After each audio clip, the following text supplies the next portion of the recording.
8월에는 민족적인 두 절기가 있습니다. 8월 15일 해방일과 8월 27일 국치일이 있습니다. 국치일이란 말은 부끄러울 치자입니다. 1910년 8월 27일 우리나라가 일본에 합병되던 날, 부끄러운 날이라 해서 국치일이라고 이름을 부릅니다. 36년 지나서 1945년 8월 15일에 일본 제국주의 압제로부터 해방을 맞았기 때문에 해방의 날입니다. 해방의 날과 국치일을 한 달 안에 겪고 있습니다. 우리나라와 이스라엘이 비슷한 역사가 많습니다. 우리 해방일에 광복절에 해당하는 날이 이스라엘에서는 유월절입니다. 애굽 종살이에서 해방된 날 유월절로 지킵니다.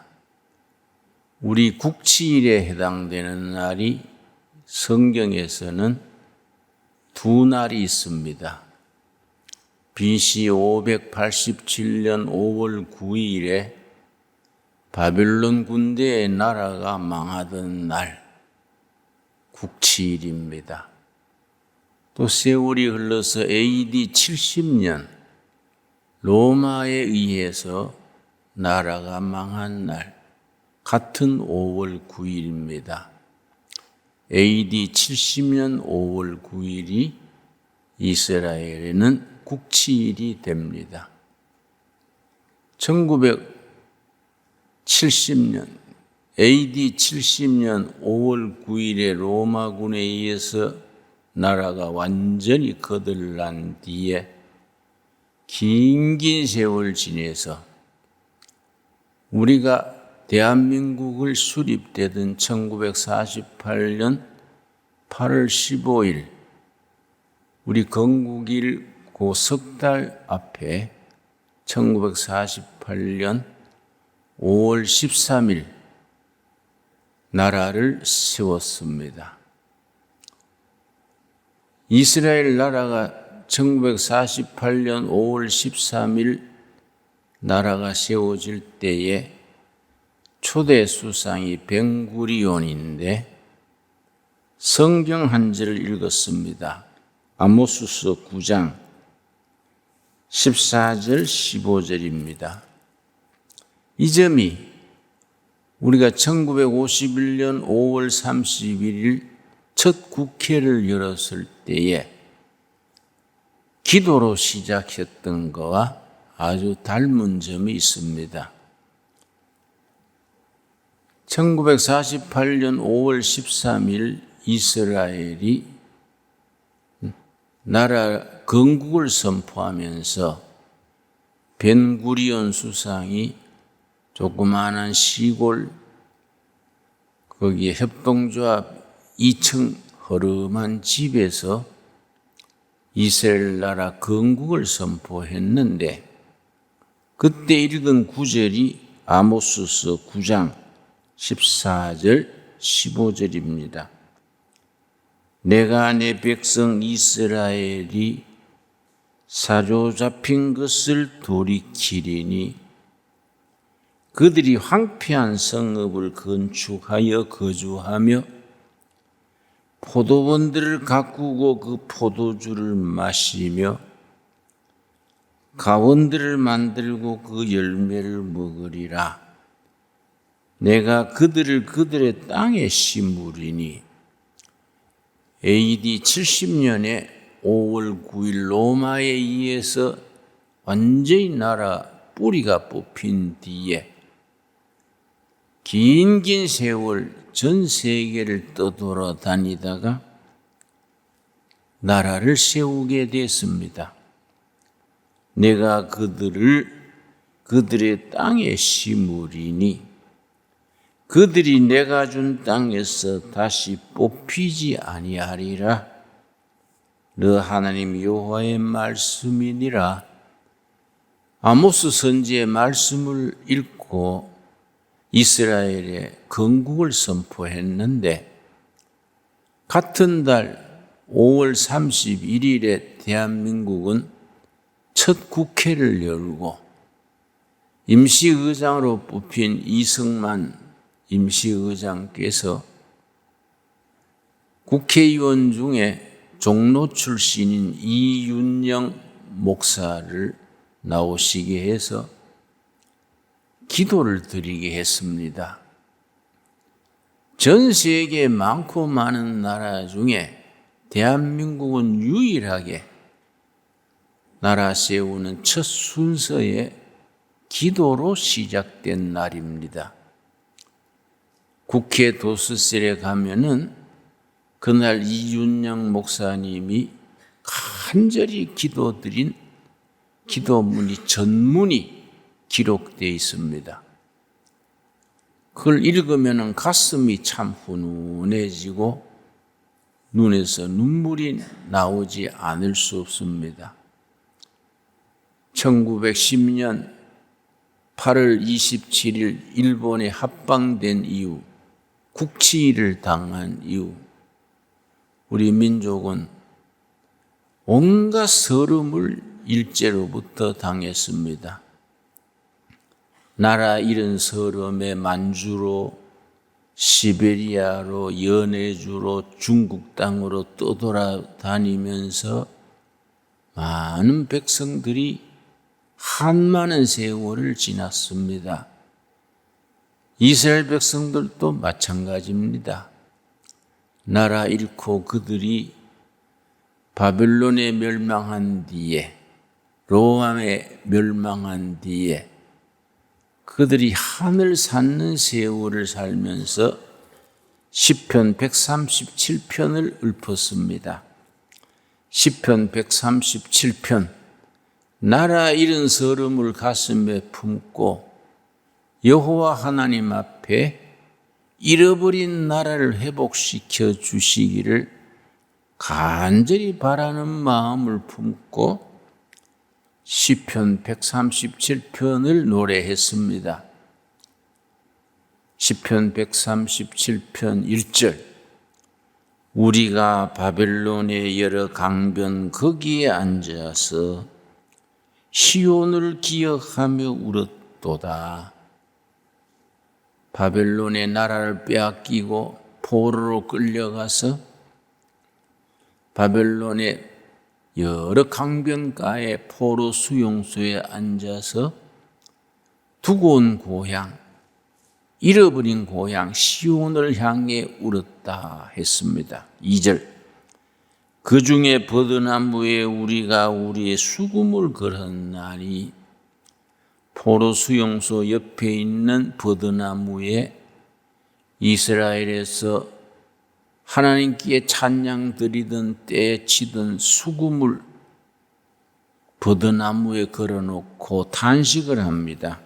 3절 이는 우리를 사로잡은 자가 거기서 우리에게 노래를 청하며 자기들 위하여 시온의 노래 중 하나를 노래하라 함이로다. 자기들을 포로로 끌어온 바벨론 구인들이 오락삼아 예루살렘 성전에서 하나님을 찬양할 때 부르던 노래를 부르라고 요청하는 겁니다. 4절 우리가 이방 땅에서 어찌 여호와의 노래를 부를까?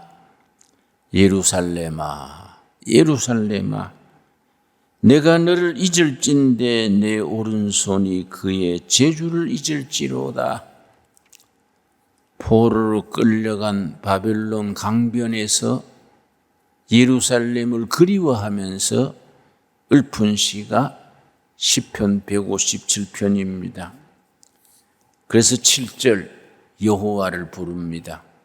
여호와여 여호와여 예루살렘이 멸망하던 날을 기억하시고 에돔 자손을 치소서. 그들의 말이 헐어버리라 그 기초까지 헐어버리라 하셨나이다. 그러면서 자기들을 멸망시키고 포로로 끌러온 바벨론을 하나님께서 징계해 주시기를 간구합니다. 8절입니다. 멸망할 딸 바벨론아. 이 말은 정확하게 표현하자면 앞으로 망하게 될 바벨론의 딸들아, 그 말입니다. 망하게 될 바벨론의 딸들아, 하나님의 섭리에 따라서 망하게 될 바벨론의 딸들아, 너가 우리에게 행한 대로 너게 갚는 자가 복이 있으리로다. 우리 민족도 마찬가지입니다. 1910년 8월 27일 국치일, 일본에 우리 국권이 빼앗긴 뒤로 많은 동포들이 만주로 떠나고 연해주로 떠나고 중국 땅을 헤매면서 조국의 독립을 위하여, 잃어버린 국권을 찾기 위하여 참 떠돌아다니면서 그들의 한과 희망과 기도를 노래에 담았습니다. 그래서 1930년대, 지금은 우리가 대중가요로 알고 있지만은 그 노래가 시작될 때는 대중가요로 부르지 않았습니다. 민족에 대한 한과 서름, 희망, 애국심을 담았던 노래입니다. 울밑에 선 봉선하야, 타향살이, 눈물 젖은 두만강, 목포의 눈물, 황성예터. 일제시대에 민족의 혼을 되살리면서 불렀던 노래입니다. 대표적인 노래가 눈물 젖은 두만강입니다.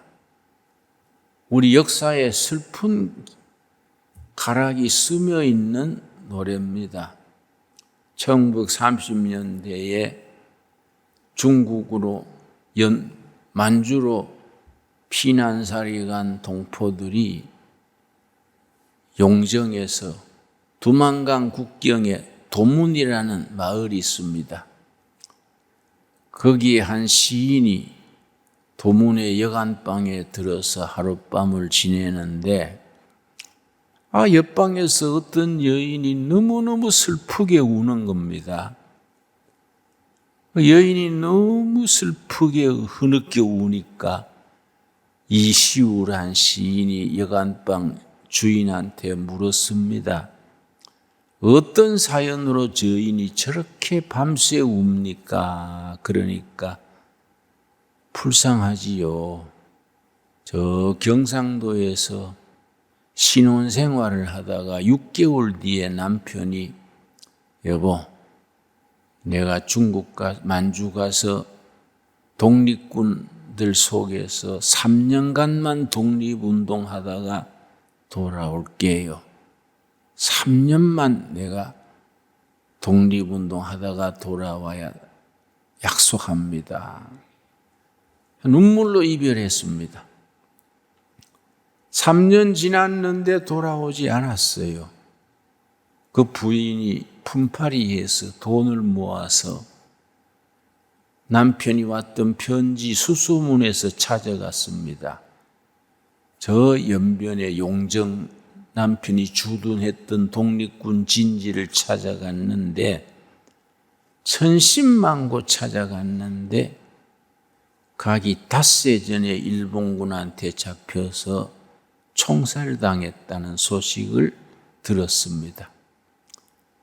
그날이 남편의 생일이고 제삿날로 같이 지내면서 도문의 두만강변 여간방에서 그렇게 생일 잔치상, 제사상을 차려놓고 밤새 우는 겁니다. 새벽에 일어나서 두만강에 나가서 치마를 뒤집어 쓰고 두만강에 빠져 죽었습니다. 그걸 이시우라는 시인이 그 사연을 듣고 눈으로 보고 너무 슬퍼서 쓴 시가 그 여인의 남편을 그리는 안타까운 마음을 조선 백성들의 조국을 그리워하는 마음에 견주어서 그래서 쓴 시인데 거기에 곡을 붙여서 민족 가요로 부르게 되었습니다. 그게 눈물 젖은 두만강입니다. 여러분, 우리가 일제시대에 1930년대, 40년대 우리 선배들이 나라 잃은 서름을 그런 노랫가락에 실어서 그렇게 불렀던 노래를 기억해야 합니다. 여러분 잘 아시지요? 두만강 푸른 물에 노젓는 뱃사공. 두만강 푸른 물에 노젓는 뱃사공. 흘러간 그 옛날에 내 님을 싣고 떠나간 그 배는 어디로 갔소. 그리운 내 님이여, 그리운 내 님이여, 언제나 오려나. 여러분, 그냥 유행가 부른다고 생각하면 안 됩니다. 1930년, 40년대 나라 잃은 우리 조상들이 잃어버린 조국 조선을 그리워하면서 그리운 내 님이여, 그리운 내 님이여. 그 여인의 슬픈 사연에다가 나라 잃은 백성들의 서름을 실어서 민족의 혼을 깨우려고 불렀던 노래입니다. 2절, 3절까지 있는데 참 가사가 우리 가슴에 닿습니다. 강물도 달밤이면 목매어 우는데 니밀은 이 사람 또 한숨을 쉬니 추억에 목매인 애달픈 하소. 그리운 내 님이여, 그리운 내 님이여. 3절도 마찬가지입니다. 님 가신 강언덕에 단풍이 물들고 눈물진 두만강에 밤새가 울면 떠나간 그님이 보고 싶구나. 그리운 내 님이여, 그리운 내 님이여, 언제나 오려나. 그런데 참 일본이 너무너무 했어요. 그 노래를 금지곡으로 못 부르게 하고 그 노래를 부르는 학생들을 잡아다가 혀를 뽑아서 죽인 예도 있습니다.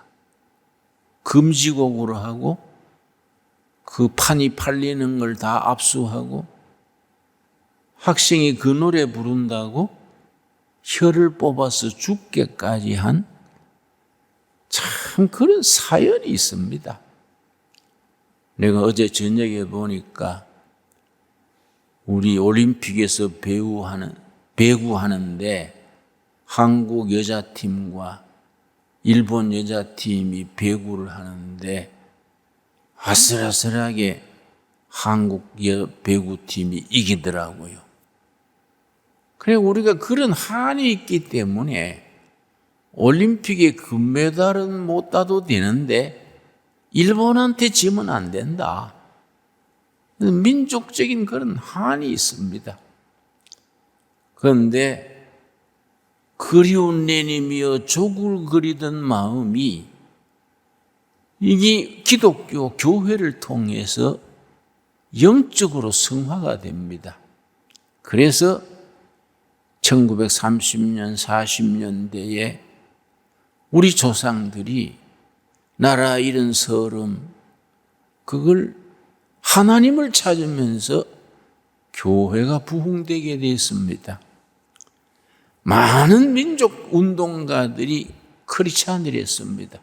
서재필, 안창호, 김구, 이승만, 이규식, 김규식, 여운형, 남궁옥 다 크리스찬들입니다. 그때는 민족 지도자들이 교회 지도자들이었습니다. 우리는 그 전통을 이어가야 됩니다. 우리가 광복절을 8월 달에 맞으면서 그런 정신을 이어가야 됩니다. 1919년 3월 1일 만세운동이 일어날 때에 그때 우리 조선교회 교인들이 전 인구의 1.6%입니다. 그러나 민족 지도자 33인 중에 16명이 목사 장로를 했습니다. 그때 3.1 만세운동 때에 검거됐던, 구속됐던 사람들 중에 85%가 교인들이랬습니다. 3.1 만세운동이 실패하자 민족 지도자들이 중국 상해로 망명을 했습니다. 그래서 열흘 뒤에 임시정부를 세웠습니다.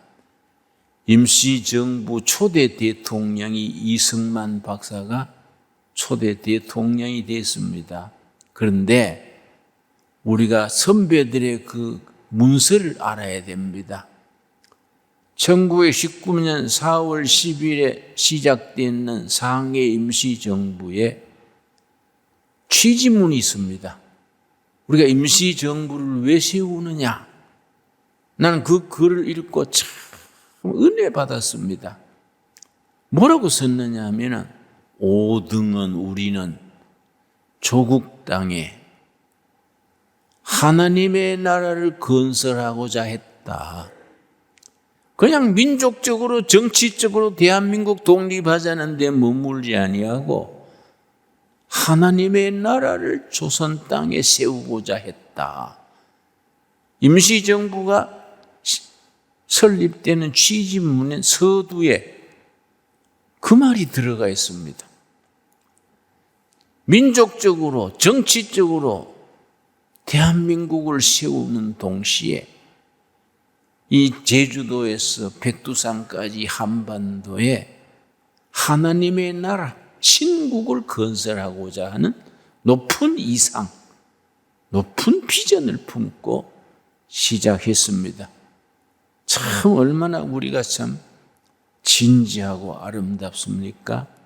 여러분, 이스라엘 백성들의 민족 절기인 유월절과 우리의 광복절이 같은 의미라고 했습니다. 오늘 본문 말씀 여러분 출애굽기 12장 찾겠습니다.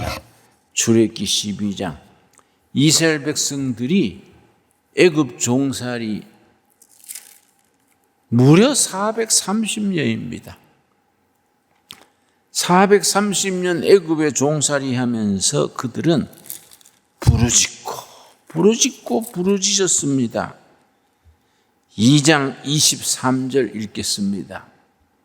열해 후에 애굽 왕은 죽었고 이스라엘 자손은 고된 노동으로 말미암아 탄식하며 부르짖으니 우리 일제 36년간 우리 조상들이 조국의 해방을 그리며 눈물 젖은 두만강을 노랫가락으로 부르며 부르짖었던 것과 같습니다. 그 고된 노동으로 말미암아 부르짖는 소리가 하나님께 상달된지라 하나님이 그들의 고통 소리를 들으시고 여러분 이 속에 두 가지가 있습니다. 민족적인, 개인적인, 국가적인, 교회적인 어려움을 당하여 부르짖는 신앙입니다. 부르짖는 백성들입니다.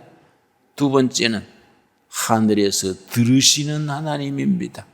하늘에서 들으시는 하나님. 지금 또 그 하나님이 우리의 하나님이고 우리가 믿는 한국 교회의 주인이시고 이 결례의 주인이십니다. 그 신앙에서 딱 뿌리를 내려서 튼튼히 설 수 있어야 됩니다. 출애굽기 12장 1절 말씀. 여호와께서 애굽 땅에서 모세와 아론에게 일러 말씀하시되 종살이하고 있는 백성들을 위해서 모세와 아론을 불러서 하나님이 말씀하십니다. 2절. 이달을 너희에게 달의 시작 곧 해의 첫 달이 되게 하고, 새로운 역사의 시작을 말합니다. 이스라엘 백성들은 애굽 종살이 할 때는 역사가 없다는 겁니다. 6월절 날 해방되는 날부터 1월 1일 역사가 시작됩니다. 3절. 너희는 이스라엘 온 회중에게 말하여 이르라. 이달 열흘에 너희 각자가 어린 양을 잡을지니. 이때 어린 양이 누굽니까? 우리에게는 그 어린 양이 누굽니까? 6월절 어린 양 예수 그리스도입니다. 우리 위해서, 한국 교회를 위해서, 우리 교회를 위해서 해방의 날을 주시고 미래 희망의 날을 주시는 어린 양 예수 그리스도입니다. 어린 양을 잡을지니. 7절입니다. 7절. 어린 양을 잡아서 그 피를 양을 먹을 집 좌우 문설주와 인방에 바르고, 어린 양을 잡아서 양의 피를 대접에 담아서 우슬초 풀로 문에다가 바릅니다. 문 자체가 아니고 문을 다는 문 틀에다가 바릅니다. 여러분 다 날 보시기 바랍니다. 어린 양의 피를 대야에 담아서 우슬초를 가지고 왼쪽에서 오른쪽으로, 인방에 위에서 아래로 피를 문 틀에 발랐습니다. 중간에 무슨 형상이 나옵니까? 십자가가 나오지요. 그 어린 양이 바로 이스라엘 민족을 구원하실 메시아, 인류의 구주 되실 어린 양 예수 그리스도, 십자가입니다. 십자가. 우리를 구원하시기 위해서 어린 양으로 와서 죽으신 십자가의 예수 그리스도입니다. 그렇게 문에 피를 바르고 13절입니다. 13절 말씀. 6월절과 광복절이 깊은 영적 관계를 가져야 되는 근거가 여기에 있습니다. 13절. 내가 애굽 땅을 칠 때에 그 피가 너희가 사는 집에 있어서 너희를 위하여 표적이 될지라. 내가 피를 볼 때 너희를 넘어가리니 재앙이 너희에게 내려 멸하지 아니하리라. 애굽의 가정마다 장자가 다 죽어나가는데 문에 어린 양의 피가 있는 집은 죽음이 넘어갔습니다. 그래서 6월절입니다. 넘어갈 유자입니다. 영어로는 the day of pass over. 죽음이 넘어갔습니다. 뭘 보고 넘어갔습니까? 피를 보고 넘어갔습니다. 구약에서는 어린 양의 피지만은 이스라엘 백성들에게는 6월절 어린 양의 피지만은 광복절을 기리는 우리들에게는 누구 피입니까? 6월절 어린 양 예수 그리스도의 피입니다. 이 나라는 하나님께서 통일한국 시대에 세계 복음 전하기 위해서 뽑아 세우신 나라입니다. 사명을 주신 나라입니다. 그 사명을 감당하시기를 하나님이 원하셔서 우리에게 광복절을 주시고 1945년 8월 15일 광복절 이후 지금까지 세월 속에서 시련, 연단, 온갖 어려움을 극복하면서 우리는 바라보는 통일한국 시대에 예수 잘 믿는 나라, 성서한국, 성교한국, 세계에 모범되는 국민으로 나라로 하나님이 세우시기를 원하십니다. 여러분, 이사야서 60장 찾겠습니다. 이사야서 60장. 나는 광복절을 맞으면서 하나님께서 우리 교회에 주시는 사명, 한국 교회에 주시는 시대적인 사명으로 이 말씀을 아멘으로 받아야 한다고 마음에 새깁니다. 이사야 60장 1절입니다.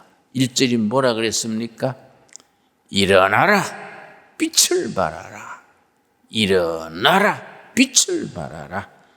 이는 너 빛이 이르렀고 여호와의 영광이 너 위에 임하였음이니라. 일어나라, rise up, 빛을 발하라, be shine.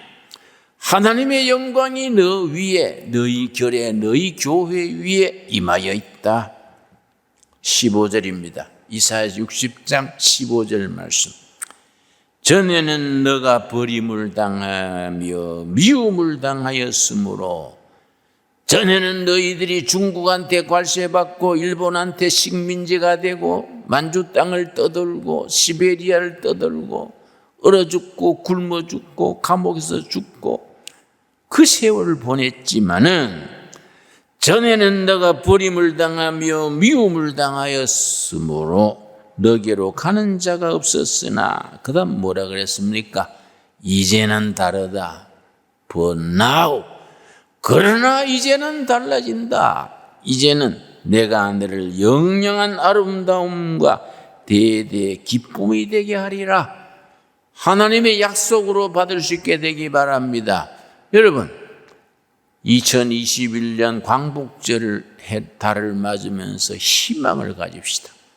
전에는 우리가 떠들고 왕따당하고 관세받고 쓰름당하고 식민지를 살았지만은 이제는 다르다. 이제는 독립국가로서 통일한국을 이루고 복음의 깃발을 들고 세계로 뻗어나가는 하나님의 선택된 백성의 사명을 가진다. 그런 비전, 그런 꿈, 그런 사명을 가질 수 있게 되기를 바랍니다. 20절입니다. 이사야 60장 20절. 다시는 너 해가 지지 아니하며 너 달이 물러가지 아니할 것은 여호와가 너 영원한 빛이 되고 너 슬픔의 날이 끝날 것임이라. 하나님의 약속입니다. 우울했던 날, 슬펐던 날, 억울했던 날, 하늘 품고 살았던 날은 끝났다. 지나갔다. 새로운 시대, 희망의 시대, 새로운 날이 다가온다. 21절. 너 백성이 다 의롭게 되어, 뭘로 의롭게 됩니까? 어린 양 예수 그리스도를 믿는 믿음으로 의롭게 되어 영원히 땅을 차지하리니. 여러분, 다가오는 아시아의 우리 대한민국 한국교회가 아시아의 주인공의 역할을 하게 될 줄 믿습니다. 영영이 땅을 차지하리니 그들은 내가 심은 가지요 내가 손으로 만든 것으로서 나의 영광을 나타낼 것이다. 하나님께서 우리 한반도에 우리를 꺾어 심은 꺾어집니다. 하나님의 손으로 만든 수제품입니다. 핸드메이드. 이 나라 한국교회 우리들은 하나님이 직접 꺾어서 꽂은 색 가지고 하나님이 손으로 직접 만드신 수제품이다. 너희는 내가 심은 가지요 내가 손으로 만든 것으로서 나의 영광을 나타낼 것이다. 여러분, 아멘으로 받아들입시다. 하나님이 우리에게 주시는 위대한 미션, 위대한 사명, 벅찬 비전입니다. 그래서 22절 결론입니다. 그 작은 자가 천명을 이루겠고 그 약한 자가 강국을 이룰 것이라. 때가 되면 나 여호와가 속히 이루리라.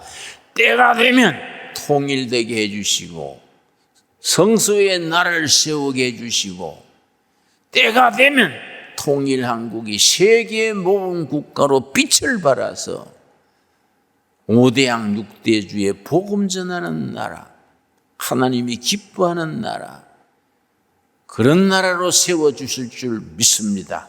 기도하겠습니다. 하나님 감사합니다. 2021년 광복절을 앞에 두고 하나님이 우리 결에 대한 하나님의 손길 섭리를 생각합니다. 전에는 너희가 왕따당하고 지배당하고 서름당하고 만주 땅을 시베리아 땅을 중국 땅을 헤매며 그렇게 한많은 세월을 보냈지만은 이제는 다르다. 이제는 우리 역사의 주인 되신 어린 양 예수 그리스도의 은혜 중에 이제는 다 그런 세월은 지나가고 빛을 발하는 시대, 일어나 전진하는 시대, 희망을 품고 비전을 품고 민족의 복음화, 아시아의 복음화, 그리스도의 영광을 위하여 전진하는 미래를 바라보게 하여 주시옵소서. 예수님 이름 받들어 기도드렸사옵나이다. 아멘.